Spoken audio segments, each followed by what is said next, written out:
राधे राधे सभी दोस्तों आज मैं आप सभी को बताने वाला हूँ एक काशी नगरी को शिव जी का तीर्थ धाम क्यों माना गया, उसका क्या रहस्य, यानी मैं आज आपको बताने वाला हूँ काशी रहस्य। तो बिना देरी इस वीडियो को शुरू करते हैं।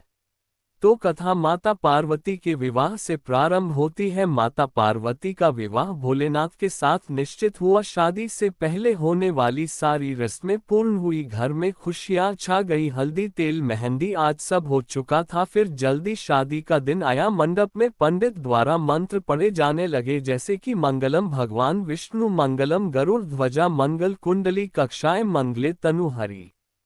मंत्र चरण होते होते वामन देवता ने कहा वधू को लेकर आए। पार्वती माता के पिता हिमालय राज उन्हें लेने के लिए चल दिए, परंतु माता पार्वती के कक्ष में माता पार्वती ना मिली। चिंता की नोक हिमालय राज के मन में डूबने लगी। तभी वहां पर वीरभद्र प्रकट हुए और बोले, हे राजन, मैं आपकी चिंता का कारण जानता हूँ। मैं अपने प्राण न्योछावर कर दूंगा, परंतु माता को अवश्य लेकर आऊंगा, यह मैं आपको वचन देता हूँ। वीरभद्र माता को ढूंढने निकल गए। वीरभद्र को पता चला कि राजा बलि जो असुर राज था उसने माता का अपहरण कर लिया था, इसलिए वीरभद्र ने उनके सिपाहियों से घमासान युद्ध कर राजा बलि को उसके रथ से उतरा और उसके साथ युद्ध करना प्रारंभ कर और माता से कहा है, माता आप चली जाए इसके रथ से, मैं तभी लौटूंगा जब मैं इसका वध कर दूंगा। माता चली गई। माता का विवाह संपन्न हुआ। वीरभद्र राजा बलि को मार कर लौटा, रक्त की लाल रंग से रंगीन होकर चिल्लाता है, हे माता, और तभी उसकी मृत्यु हो जाती है। माता बहुत रोती है। फिर माता की विदाई होने पर आती है। माता अपने द्वार पर से जा रही थी।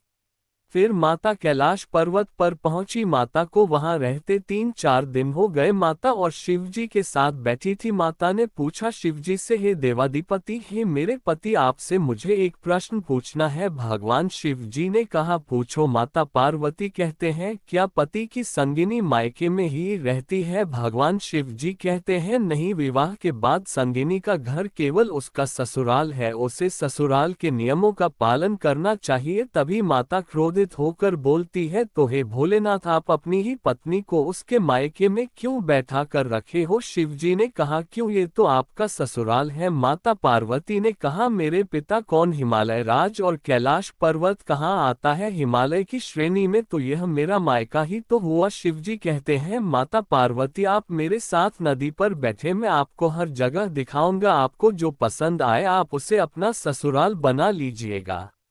बैठ नंदी पर चल दे। शिव शंकर दिखने माता को ससुराल में धरती पर। भोलेनाथ ने चीन देखा, जापान देखा, इस्राइल देखा, ईरान देखा, पर उन्हें कुछ पसंद ना आया। फिर भोलेनाथ उन्हें भारत की पवित्र भूमि पर लेकर आए। फिर माता पार्वती को भीलवाड़ा पसंद आया, परंतु भोलेनाथ ने मना कर दिया। उन्होंने कहा, अगर भीलवाड़ा रहे तो प्राण तो ऐसी चले जाएंगे। दूसरी बार में माता को मध्य प्रदेश पसंद आया। माता ने कहा, मुझे यहाँ रहना है। भोलेनाथ ने कहा, यहाँ की तो भाषा इतनी कठोर है, बीच में से साड़ी के पल्लू भी छोड़ छोड़ करेंगे। फिर भोलेनाथ और माता पार्वती उत्तर प्रदेश में नंदन वन गए। माता पार्वती को वह बहुत पसंद आया। माता पार्वती ने कहा, अब चाहे आप कुछ कहो, मैं आपकी एक न सुनूंगी, मैं यही रहूंगी। फिर शिव जी ने काशी को अपने त्रिशूल पर उठाया और त्रिशूल रख दिया। तब से काशी को भोलेनाथ का तीर्थ धाम कहा जाता है।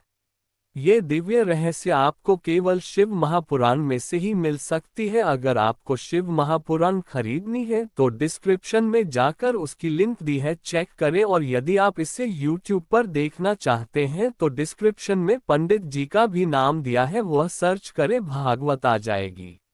अगर आपको मेरी यह शिवजी की जानकारी पसंद आए हो तो मेरे चैनल को सब्सक्राइब करें, मेरी वीडियो को लाइक करें, जिससे कि मेरी जो वीडियो है वह सबसे पहले आप तक